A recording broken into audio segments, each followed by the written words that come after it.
Let's have a chat, shall we? We need to talk about manifestation. I have a little glass of wine here because, I don't know, it's just my style and I just want to sit down and have a chat,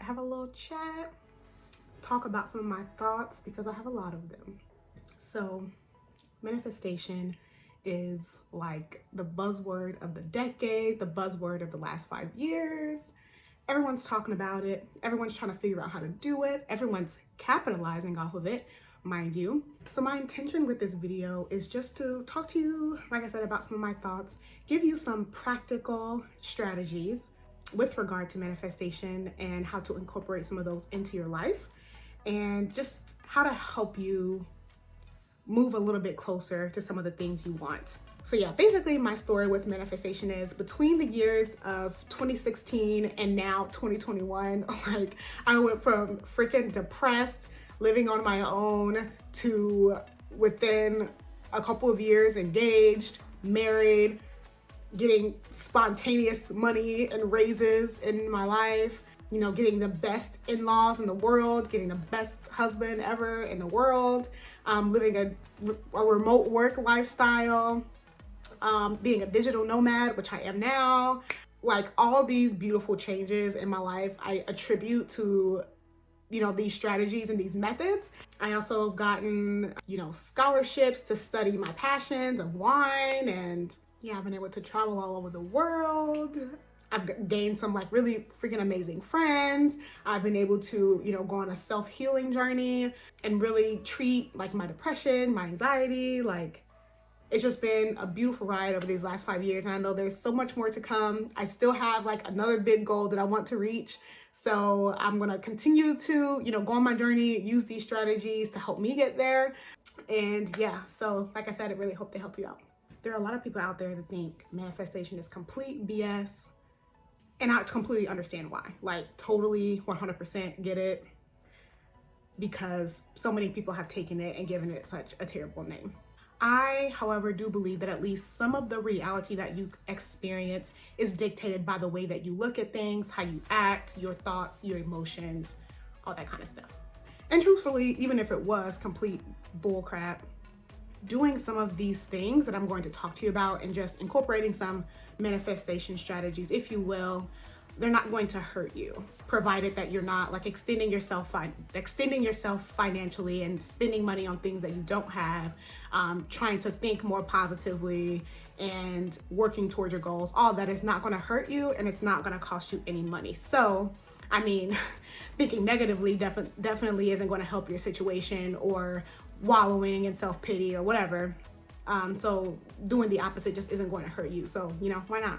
I have noticed a profound change in my life when I started incorporating, you know, some of these strategies and learning a little bit more about manifestation and all that stuff. And I hope you will too. So that's why I'm here. Cheers. So in general, there are 7 things that I like to focus on when I want to make a change in my life, do something a little bit different, if I want to reach a goal, that type of thing. So the first step is cultivating your vision. This is important with anything in life. If you look at any corporation, they always have a vision statement, a mission statement. They're planning by quarter. Any successful thing or anything that you want to do in life, it's going to require you to have some sort of plan or vision. If you're just kind of shooting at the dark, it's going to be very difficult for you to get to where you want to go. There's this analogy of, you know, in order to make it somewhere, you need a map or something like that, they were saying. But it's very, very true. It's hard for you to shoot for something when you don't know kind of what it is. And it's not to say that you won't ever get there. It's just going to be a little bit harder. It may take a little bit longer. So essentially that just means figuring out what you want your end result to look like. And if you want to go one step deeper, try to put yourself in the feeling of what that is. So I'll give you some examples on that in just a second. However, it's just very important to be able to see in your mind what it is that you want, because it makes it easier to believe that it is possible for you. Now, with that said, I think where a lot of people kind of get into trouble is they try to focus on too many things at one time, because if you're trying to bite off more than you can chew, or do 10 million things at one time. You just end up doing all of them terribly. So I would recommend not focusing on any more than 3 major things at one time. Anything over that, at least from my experience and just in my personal opinion, you're just not going to do any of them well. And it's going to be very difficult for you to manage your time. So some strategies that you could use to incorporate or just to cultivate a vision, I should say, are vision boarding. I do this on a yearly basis usually, just figure out like my goals, things that I want to accomplish within the next year. I'll do a vision board either at the end of the year or the beginning of the year in question. So for 2021, let's say I would do, goal set, think about my goals, get them out on a vision board at the end of 2020, so November, December, or I would probably give myself like a deadline of maybe by the end of January to complete all that. And it could take you that long to really think about it too. So vision boarding is a very basic one. Of course, you can do it digitally, which is what I've transitioned into doing. And then I put it as the background on my phone. I put it as the background on my laptop. Sometimes I'll print it out and put it in a frame and I'll stick it somewhere where I see it every single day. I don't like try to think about this type of thing too much. I just try to put it in a place where I'm going to see it. And so when I see it, it kind of triggers in my mind like, oh, okay, like this is something that I want to work toward. So that's a strategy that I use. And just in general, I think writing down your goals is very important. So I can't remember exactly what the percentage is, but you are exponentially more likely to complete your goals if you've written them down versus if they're just kind of swimming around in your head. So it's more so like a psychological thing. But just in general, I would recommend that you write your goals down. It makes them more real. It cements them. It starts to cement them, let's say, into your brain, that kind of thing. So vision boarding, again, is a strategy that I use on a yearly basis. I don't goal set every month. I don't do all that type of stuff every week. It can just be a little bit overwhelming for people in general, but for me specifically, if you haven't vision boarded for the year or ever, it's never too late. It's February right now, but so what? Write it down. You don't have to wait till the next year or the next month or whatever. Just seize the opportunities that you have right now and just write down some of the goals that you have or some of the things that you want to achieve, and then put it somewhere where you can see it very regularly. And then that's definitely going to help you out. Another strategy that I like to use, and I also do incorporate this on my vision board, is I'll kind of like Photoshop stuff. So let's say, for example, if I want YouTube is one of my goals. I, want to upload a certain amount of videos. I would like to reach certain milestones, like that type of thing. So what I chose to do on my vision board this year was I Photoshopped, like I took a screenshot of the amount of subscribers that I had. I blanked over it and then I put in my desired number, let's call it, for the year. And so seeing that kind of helps me visualize that number in my head as if it's actually happening or has actually happened. Does that make sense? Or another tactic that I use was I like to also, generally speaking, focus on things that I can do rather than outcomes, because technically you really can't control an outcome. So I like to focus on my input rather than my output, if that makes any sense. So another goal that I have is to upload a certain amount of videos for this year. So I want to get to 220 videos a year, which averages out for me to be uploading about 3 times a week. So I took the number of videos, like if I search my channel name, I took the number of videos, I blanked it out, and I put in my desired number of videos by the end. So it's something that I look at and I think, okay, yes, like this is the goal that I want to reach. And so like when I'm maybe not feeling so well, or I wake up and I'm like, don't really feel like it, sometimes that goal, like seeing that, can help kind of give a spark in me so that I can give the commitment that I need to make that goal happen. Does that make sense? So yeah, so those are some of the strategies that I use. I'll summarize vision boarding, the utilization of Photoshop, and then I'll get into a couple of other strategies later on. Let me tell you a little bit of a story about me cultivating my vision. So I've been vision boarding every year since 2017. So it's been 4 years, and my life has continually gotten better every single year. Like 2016, I met my husband, and oh my gosh, I spent a whole year in love, and it just felt so amazing. Then 2018, I got engaged. 2019, the beginning of it was the year that I did not vision board, and that was like my worst year ever. Like when it came to finances and just like all that. Like I did get married and I had a great year, don't get me wrong, but was my worst year in the sense that I definitely realized this is very important for me to do at the beginning of the year, to sit down and really figure out how I want the year to look, how I want the year to feel within the context of the things that I control, of course. And it was a very, very, very important lesson for me. So every single year I have taken the time to sit down and kind of cultivate that vision, and it is life-changing. If you do not have that map, you're kind of at the mercy of just whatever kind of gets thrown your way, which I guess you are to begin with, but it just really helps you kind of focus, and that really makes all the difference, honestly. So at the beginning of 2019, honey, I learned no. Never again. I vision boarded into 2020 that very next year, and I had a New Year's party actually, and made all the guests kind of write down some goals, review the past year, vision board, all that in 2021. So it's very, very, very important to cultivate that vision. But the bottom line is figure out what you want the end goal is, what your destination is. So that's the first step. Secondly is to keep an open mind. I think a lot of the times, again, we get ourselves into trouble because we have this idea of perfectionism, or we marry ourselves to a specific approach, and you want to have some flexibility when it comes to that. So I'll explain what I mean. So you may want something to happen, but it may not necessarily happen exactly as you want it to happen. And so I'll give you an example. So last year, I had a goal that I wanted to, get a raise or promotion at my job, make a little bit more money. And so while I was attempting to do that, my husband actually got a new job and got a promotion, so he made more money for the both of us. So it may not, that's kind of a silly example, but it may not come in the way that you're expecting it to. So if you keep an open mind to opportunity, then you'll be able to think creatively and be able to appreciate things that come your way, even though it may not have come in the exact way that you want it to come. Does that make sense? And also, so you don't want to force things that aren't no longer working. So another way that you want to keep an open mind is, let's say, for example, my goal is to upload 3 times a week. Now, if something changes in my life where I'm no longer able to keep that type of commitment, if I still want to, meet that ultimate goal, of certain milestones and things like that when it comes to my YouTube channel, then, I won't scrap the thing altogether, but I'll say, okay, 3 times a week is no longer working. Maybe let's try 2.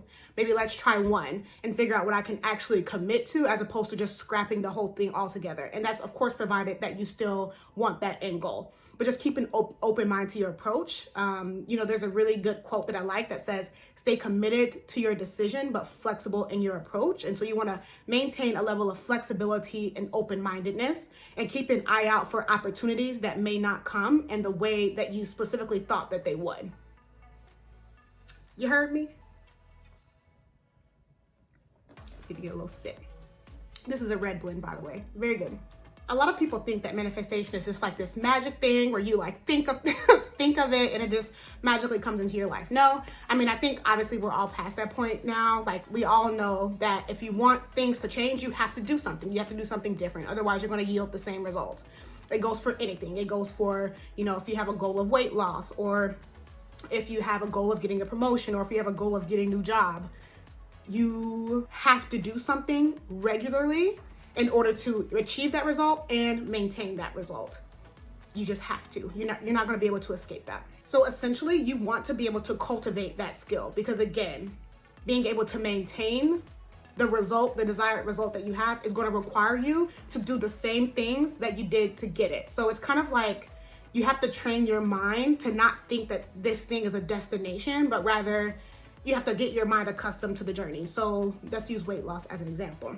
And I don't know if anyone else out there is like this. You guys are gonna have to let me know. But in my mind, when I, wanted to shed a few pounds or whatever, it was kind of like I'm going to do this for 6 weeks or 8 weeks or 10 weeks, back in the day when I had an unhealthier mindset when it came to, weight loss and stuff like that.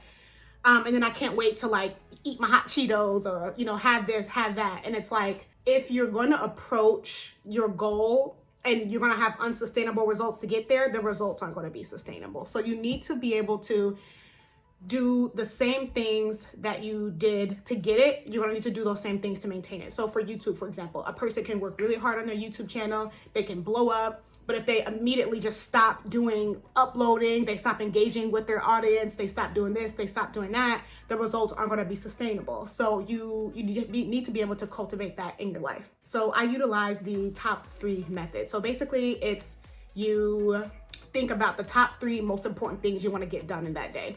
And it really helps me because I get overwhelmed quite easily. And it's very easy for me to like hit the gas 10,000 miles an hour and then I get burnt out for like 6 months. And so that doesn't yield the type of results that you want in your life. You want to maintain like a constant level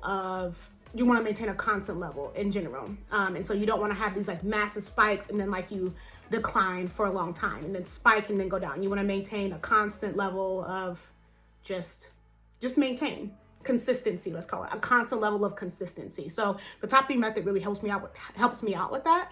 And so you just basically think of the top 3 things that you want to get done in a day and you just literally focus on that and nothing else. And so it may not seem like that much, but over the course of a year, 2 years, 3 years, 5 years, you make all these consistent changes in productivity and in your life. Found this method more suitable in terms of, business goals, but you can utilize it if you're kind of focusing on your health for that day.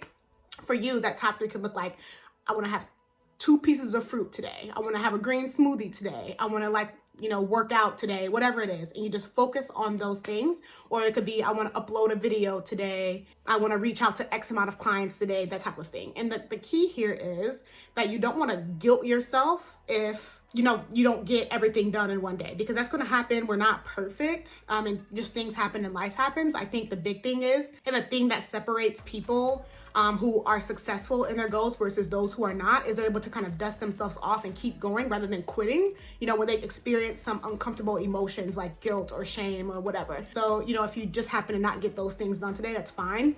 Move it to the next day until you get those things done. And you just keep doing it. You keep practicing. You keep showing up. And that's when you kind of see a lot of those changes in your life. And it's a tool to help you maintain that level of consistency that you'll need to get your results as well as to maintain your results. And you're not going to be able to achieve any goal or manifest anything in your life if you aren't able to incorporate these things regularly. You're just not going to be able to. And some things are more appropriate to incorporate daily, like I would say health goals, obviously. And some things may be more appropriate a couple of times a week or weekly or monthly, just kind of depends, but it needs to be regular if you want to call those things into your life. So yeah. So number 4 is gratitude. And this is definitely very cliche, of course, but it's very true. In my mind, and I'm no expert, I'm no scientist or whatever, but I truly believe that it's going to be very difficult for you to get to the next step in your life or get something if you're not already grateful and show respect to the thing that you have. And it could just be psychological for me, but the mind and the body and reality, I think, are all very intertwined. And so if you're able to psychologically or mentally get yourself to a certain place and that works, then the more the merrier, all the better. And that's what I believe. So if you want more money in your life, it doesn't make any sense to here's the thing. I really do think that when you get whatever it is that you want, it's just going to magnify how you already are. So if you say to yourself a lot that, once I get a bigger house, I'm not going to be as messy. That is a lie. I'm here to tell you that is a lie. You're going to be messier or just as messy when you get another big house because you haven't learned how to clean your space or keep it clean, for example. If you want more money and you already crap with your money and you just spend it frivolously, you're going to do that very same thing. It's the truth, unfortunately, for most people. In order for you to be able to make it to that next step in life, you need to be able to use the things that you have and be grateful for them, and not just say that you're grateful, but treat them as you're grateful for them. Because once you kind of get that next thing, or if you kind of get that next thing, then it's going to be very difficult for you to raise to that next level. So I always think of it as you don't rise to the occasion, you rise to the level of your training in most situations. So if you want more money, it's even as deep as taking care of your wallet, taking care of your purse. Like if things are really messy in there, can't ever find anything, there's gunk stuck on it, all that type of stuff, take care of it, clean up your stuff. Make things neat if you want more money in your life. It really does make a difference. Again, if it's only psychological, regardless, it's still going to make things better for you up here. It's going to make it easier for you to call it into your reality. Again, I'm using the money example because it's just the easiest, but if you want more money, you need to spend your money wisely that you already have. Because if you kind of feel like you don't have enough now, you're never going to feel like you have enough, and that's the truth. This goes into like the body example and the weight loss goals. You have to be grateful for what your body can do now. Otherwise, you're never, like, any amount of weight loss just isn't going to be enough for you. Nothing's ever going to be enough if you cannot be satisfied with where you are right now. So just being grateful and developing that level of satisfaction with where you are, it sounds counterintuitive, but it's really going to help you get to where you need to go. Oh, and then also I wanted to mention a strategy that I use for gratitude is the 5-minute journal. I'll leave a picture here. It's a product by Intelligent Change, and I also use their app. So it's a $5 one-time purchase, and I have the 5-minute journal on my phone. So I use it morning and night, and I just write down a few things that I'm grateful for, things that I'm looking forward to, that type of thing. And it really just makes a profound difference, over the course of using it for several months. I've been using this product for at least a couple of years now.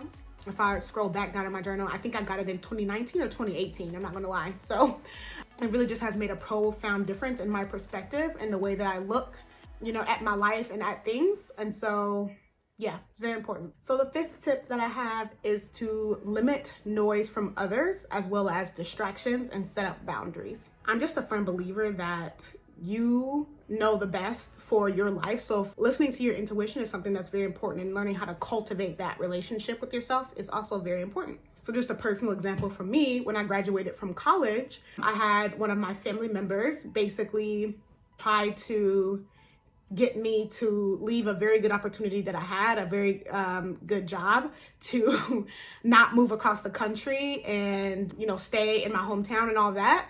And basically, like, if that were to have happened, I wouldn't have met my husband. I met my husband when I moved for that job. And so, like, you really just, and I knew in my heart of hearts that I was like, this is something that I need to do. This is something that I desire to do. And I need to, kind of take that chance on myself and learn and explore and, get out there.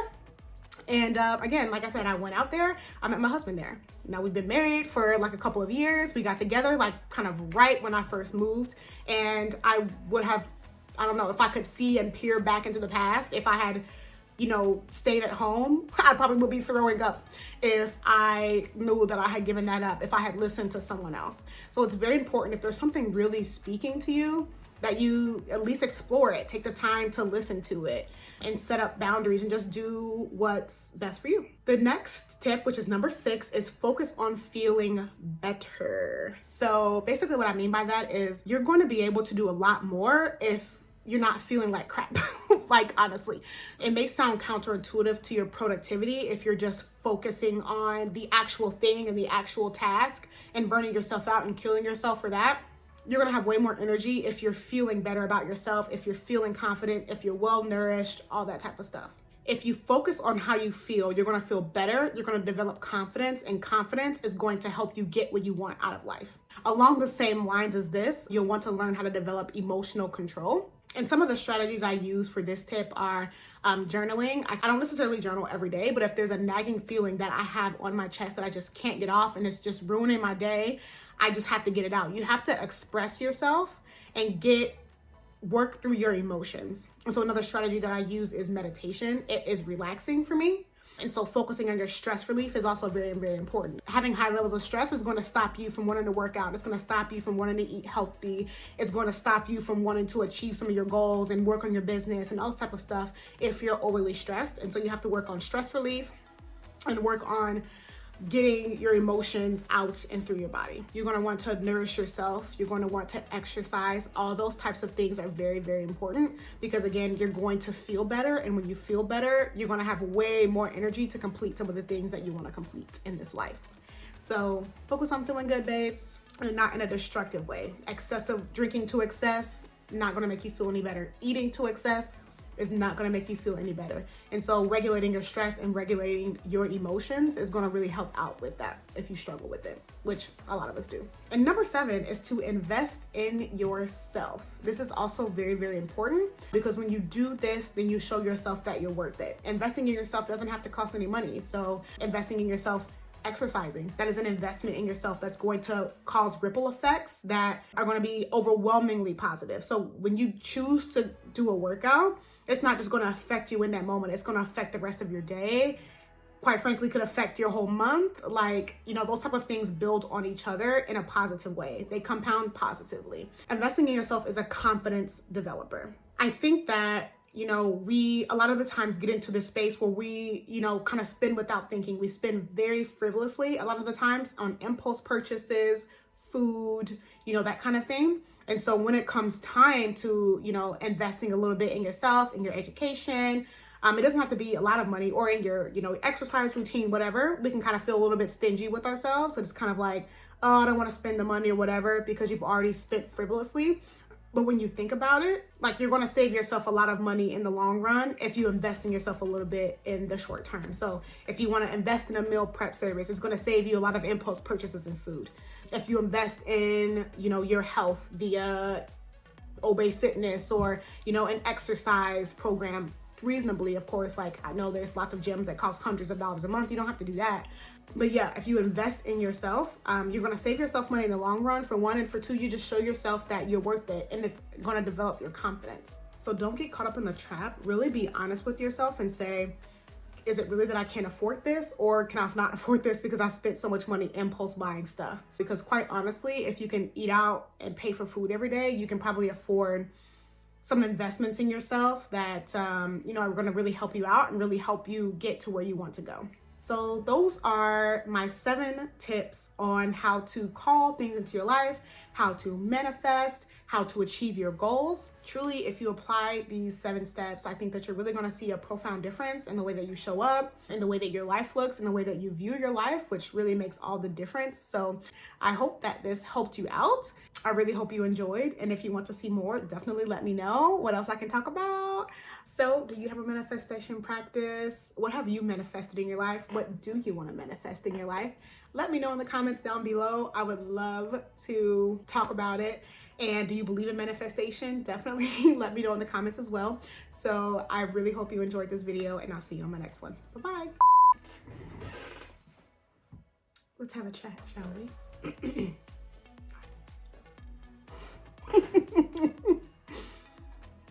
So, and right around the, I hope this helped. I hope you